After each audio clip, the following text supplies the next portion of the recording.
rapaziada. Vamos de volta. Passando aqui no Wet n Wild Hop Hari.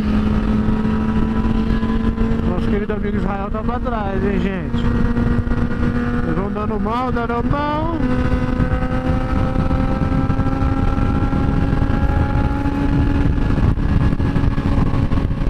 Oi, tô passando, oi.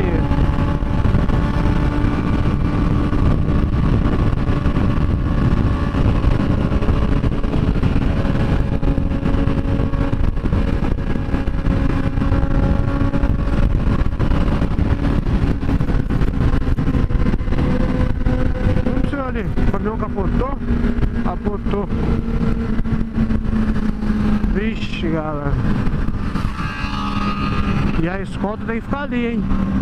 Olha o jeito que capotou aí, ó. Olha, arrancou o guarda-reio, arrancou tudo. Foi duas, hein? Uma entrou na outra. Sabe o que é aquilo ali? O cara dorme, o outro vem por cima, velho. Tá que pariu, hein, meu? Olha os homens na pista aí, ó, tá vendo? Só na pistolinha e tal. Diminui pra eles, sossegado. Tá vendo só? Você não vem de boa, o que acontece? Toma.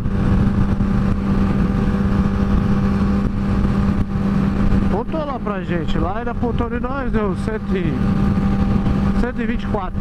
Tava 4 km acima da velocidade. Os meninos lá pra frente eu não sei, né? Sei nem se eles viram.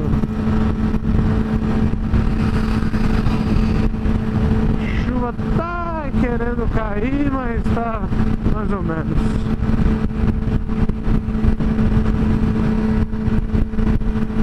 Ô louco, é outra? Ah não. O que será que aconteceu? É, esse eu acho que ele tentou fazer um retorno antes do pedágio. Os carreteiros loucos, velho. Vai saber o que aconteceu, né? Ai, ai. Beleza, galera. Isso aí. Hoje o rolezinho tá mais ou menos faz esse tempo. Estamos com medo de chover. Tá todo mundo na maciota.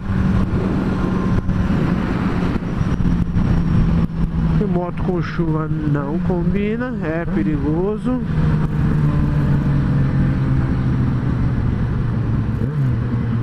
Vê se os caras encostou aí pra esperar. Encostou não.